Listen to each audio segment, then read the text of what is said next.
Hello students, आज आपण बघणार आहे इनव्हर्स ऑफ ए मॅट्रिक्स.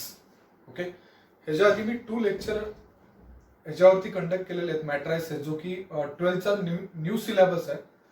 आणि ह्या न्यू सिलेबस मध्ये आपल्याला 3 पॉइंट डिस्कस करायचे आहेत. एलिमेंटरी ट्रान्सफॉर्मेशन फर्स्ट पॉइंट आहे. सेकंड पॉइंट आहे तो inverse of a matrix. There are 2 method to finding the inverse of a matrix.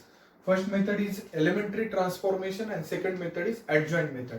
And third is application related to matrices. Okay, जे application based problem असतील, word problem, ते आपल्याला इथे solve करायचे. तर आपण फर्स्ट एलिमेंटरी ट्रान्सफॉर्मेशन आधीच्या 2 lecture मध्ये कम्प्लीट केलेलं आहे. तर हे थर्ड लेक्चर आहे. ह्या थर्ड लेक्चर मध्ये आपण बघणार आहे inverse of a matrix. Okay, तर what is mean by inverse of a matrix. First आपण डेफिनेशन डिस्कस करूया. If suppose if A is a matrix of order m by m, okay, लक्षात घ्या inverse हा स्क्वेअर मॅट्रिक्सच फाइंड आउट करता येऊ शकतो. ठीक आहे, A is a square matrix of order m by m and B is a matrix having same order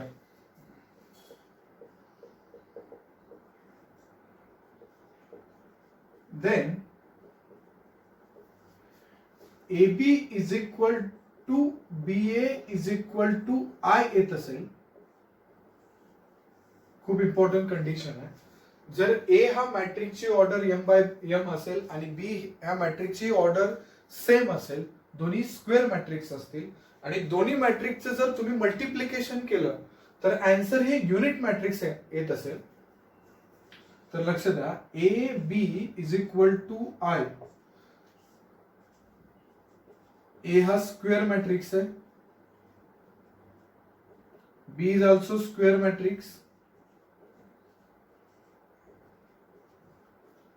and I is a unit matrix.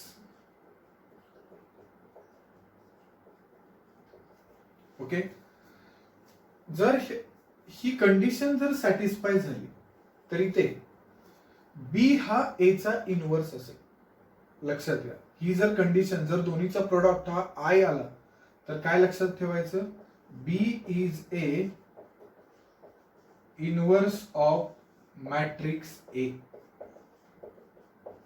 और असे म्हणू शकता A is a inverse of matrix B. Okay, त्यासाठी ही condition आपल्याला इथे satisfy झाली पाहिजे. Okay, तर इथे आपण एक एक्झाम्पल घेऊया, म्हणजे बेटर अंडरस्टँडिंग साठी तुम्हाला अजून समजेल. ठीक आहे, सपोज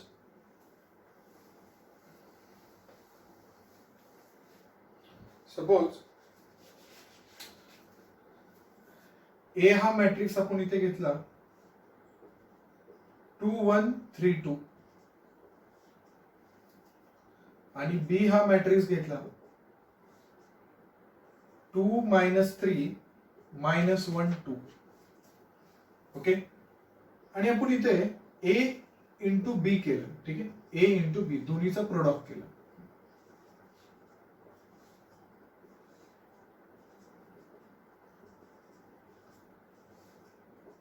ठीक आहे, जर प्रोडक्ट केला तर 2 इंटू 2 काय होणार आहे 4,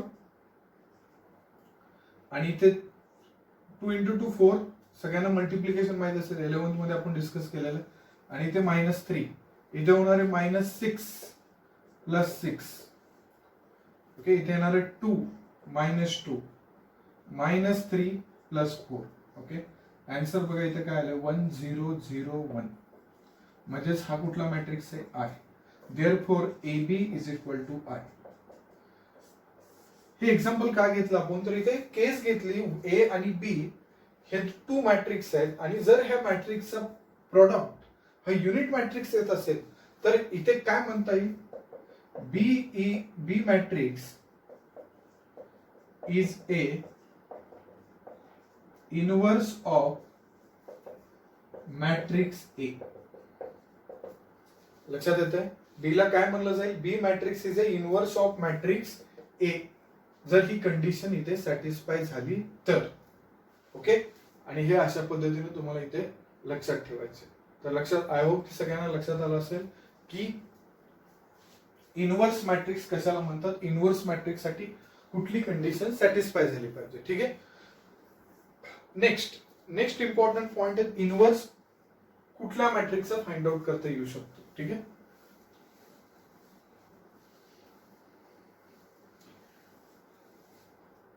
इनव्हर्स साठी नेसेसरी कंडिशन काय आहे, इनव्हर्स एखाद्या मॅट्रिक्सचा फाइंड आउट करायचं असेल तर फर्स्ट कंडिशन आहे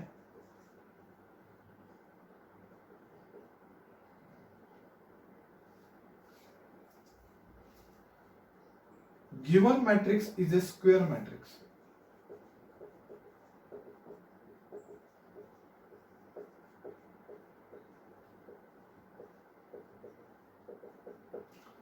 गिवन मॅट्रिक्स हा स्क्वेअर मॅट्रिक्स असला पाहिजे. If determinant of matrix A, suppose एक मॅट्रिक्स आहे ए, याचा जर डिटर्मिनंट ए हा 0 असेल तर त्या मॅट्रिक्सला काय म्हणलं जाईल,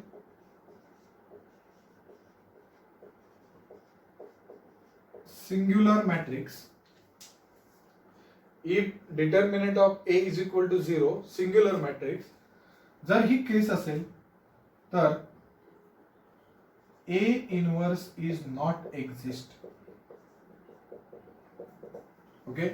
जर मॅट्रिक्स हा सिंग्युलर मॅट्रिक्स असेल तर ए इनवर्स एक्झिस्ट होणार नाही. हा खूप इम्पॉर्टंट पॉइंट आहे. ओके. आणि थर्ड कंडिशन असेल, if determinant of A is not equal to 0 means non singular matrix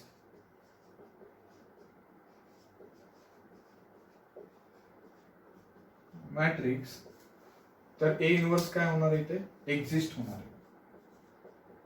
A inverse is exist.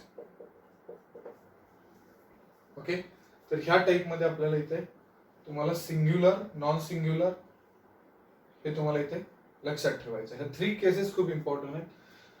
A inverse find out करायचं असेल तर मॅट्रिक्स हा स्क्वेअर मॅट्रिक्स असला पाहिजे आणि तो नॉन सिंग्युलर असला पाहिजे.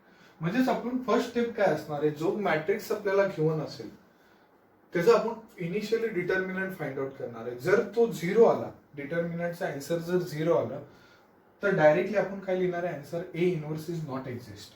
आणि जर सपोज नॉन 0 आला तर तो त्याचं कन्व्हर्जन नॉन सिंग्युलर मॅट्रिक्स होणार आहे आणि ए इनवर्स आपण प्रोसिजरनं फाइंड आउट करणार आहे.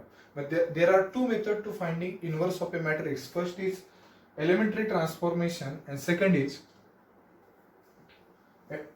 is adjoint method. Okay.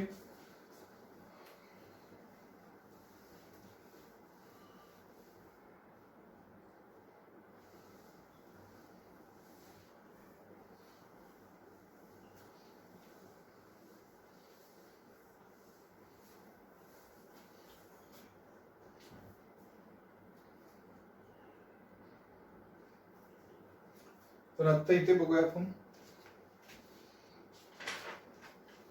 Solved example मध्ये आपल्याला इथे फर्स्ट दिलंय एक्झाम्पल नंबर 1 सॉल्ड मध्ये पेज नंबर 42 वर.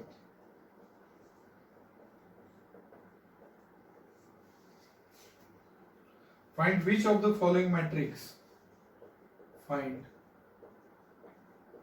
Which of the following matrix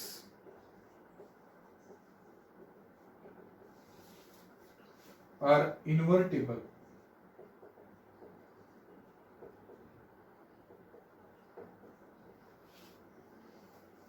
okay. त्याच्यामध्ये फर्स्ट सब एक्झाम्पल आहे ए इज इक्वल टू 2 4 1 2. ओके. हे एक्झाम्पलचा इनव्हर्स हा एक्झिस्ट होतोय का नाही हे चेक करायचं.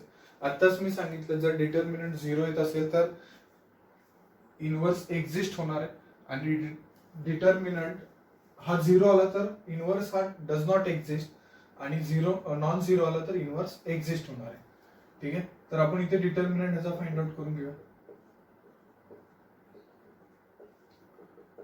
4 - 4 आन्सर येणार आहे 0. तर ए इनवर्स हा 0 आला means inverse of a matrix A inverse is not exist, हे आपल्याला इथे find out. Okay, second example बघूया आपण इथे. म्हणजे खाली काय लिहिता येईल, हा answer A is a singular matrix and hence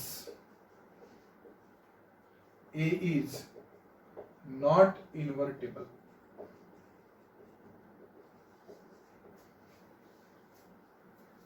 Okay, second,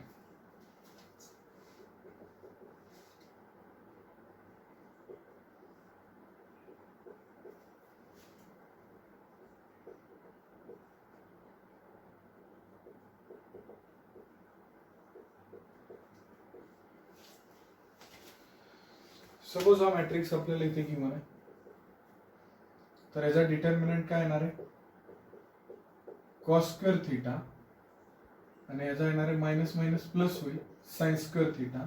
cos square theta sine square theta काय असतो, 1 असतो, आणि determinant B is not equal to 0, hence B is non singular matrix.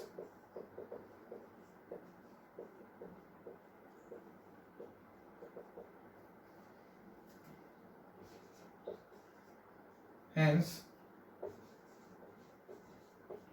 B is invertible.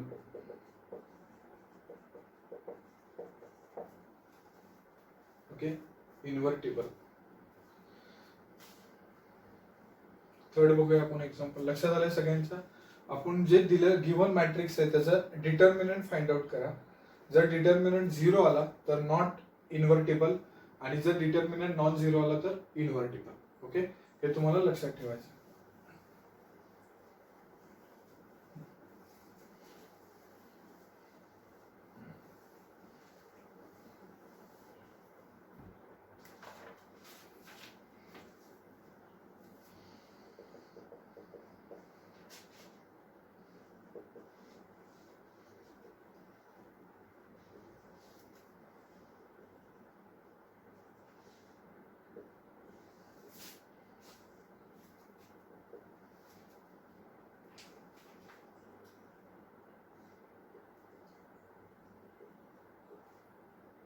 One into ह्याचाही आपल्याला हे check करायचं की matrix इन्व्हर्टिबल आहे का नाही.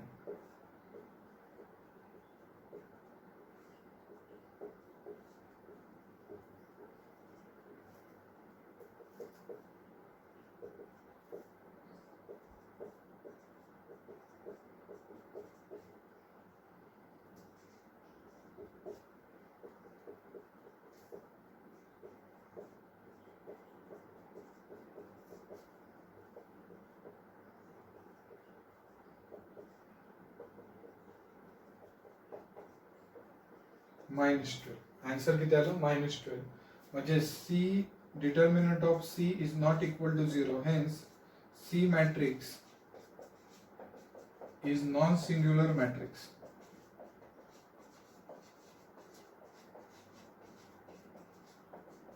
Therefore, C is invertible.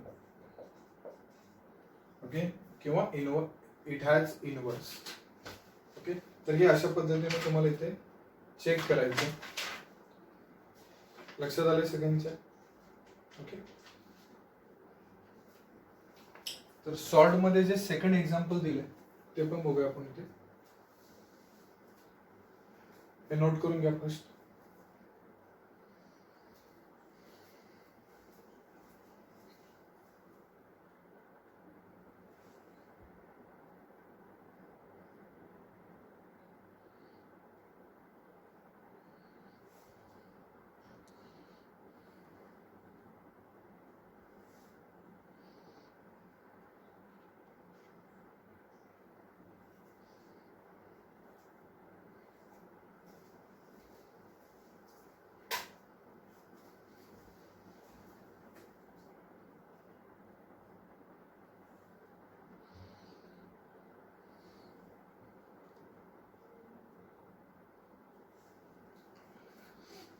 ठीक आहे, नेक्स्ट घेऊया.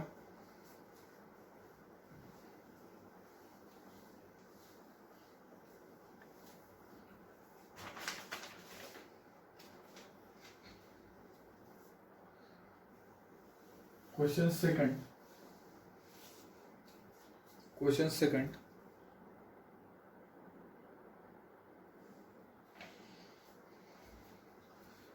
Example number 2. Find the inverse of A.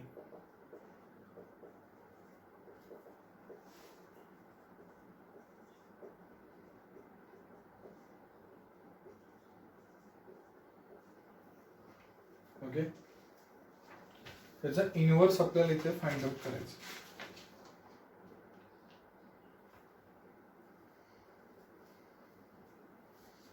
तर लक्ष द्या, इनवर्स कसा फाइंड आउट करायचा.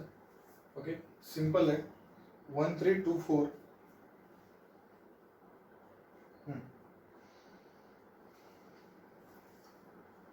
तर एक्झॅक्टली काय करणार आहे, फर्स्ट स्टेप बाय स्टेप मी सांगतो इथे एक्झॅक्टली काय करायचं ते.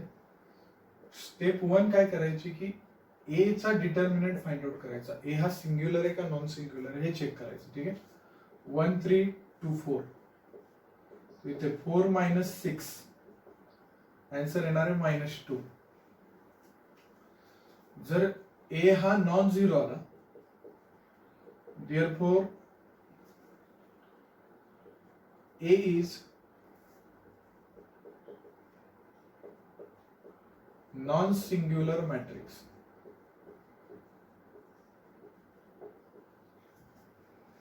And inverse of a matrix are exist. आता सेकंड स्टेप काय करायची, आपल्याला एलिमेंटरी ट्रान्सफॉर्मेशन ने फाइंड आउट करायचं. आपण फर्स्ट टोटल एक्झाम्पल आहे एलिमेंटरी ट्रान्सफॉर्मेशन ने फाइंड आउट करणार आहे. इथं आपल्याला कुठेही असं म्हटलं नाही की रो यूज करा किंवा कॉलम यूज करा. ठीक आहे, तर आपण जे आपल्या अकॉर्डिंग टू जसं पोझिशन असेल त्या पद्धतीने आपण तिथे यूज करणार आहे. ठीक, तर इथे ही झाली फर्स्ट स्टेप. सेकंड स्टेपला काय करायचं आहे, A into A inverse is equal to I. मी आता सांगितलं या दोन्हीचा जर प्रोडक्ट हा युनिट मॅट्रिक्स येत असेल तर ए हा जो नेक्स्ट नंबर असतो तो ह्याचा इनवर्स असतो. ठीक आहे, नेक्स्ट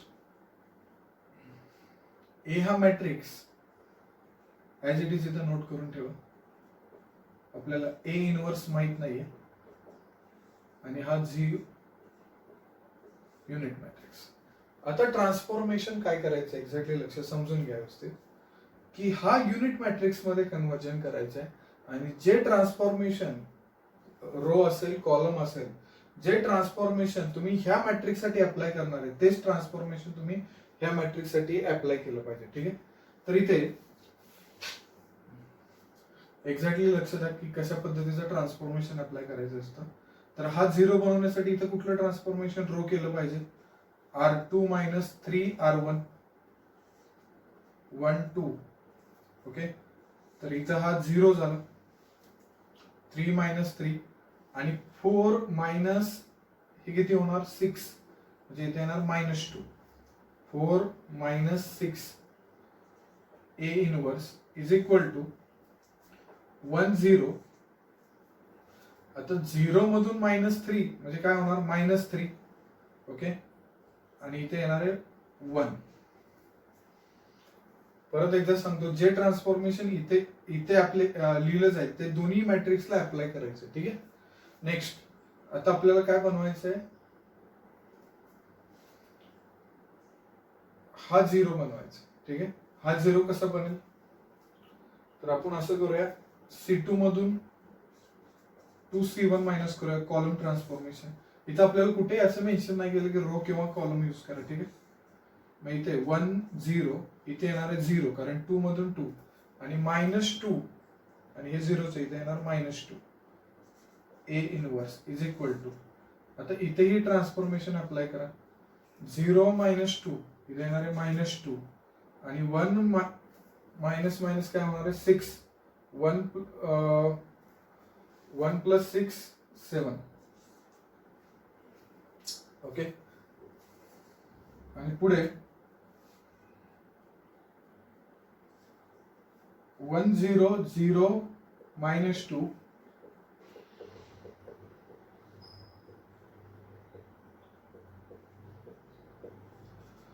हे इथे ऍज इट इज नोट करून घेतलं. ठीक आहे, तर इथे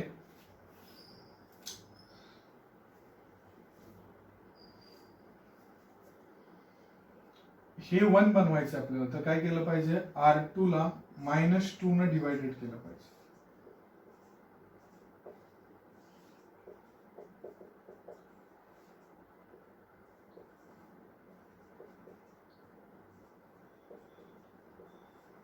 ठीक आहे. आणि हा युनिट मॅट्रिक्स कन्वर्ट झाला आणि इकडे जो आन्सर येईल तो आपला असणार आहे A इनव्हर्स.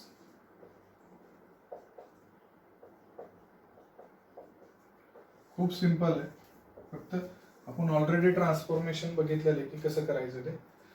तर फर्स्ट स्टेपला आपल्याला डिटर्मिनंट फाइंड आउट करायचं आहे. सेकंड स्टेपला A into A inverse is equal to I या पद्धतीनं रो ट्रान्सफॉर्मेशन, कॉलम ट्रान्सफॉर्मेशन करायचंय आणि हे ह्या पद्धतीने सॉल्व्ह करून हा जर युनिट मॅट्रिक्स आला तर इथे ट्रान्सफॉर्मेशन स्टॉप करायचंय आणि जो राईट साईडला आन्सर येईल ते असणार आहे A inverse. Okay, I hope की तुम्हाला लक्षात आलं असेल की कशा पद्धतीने आपण करतोय ते.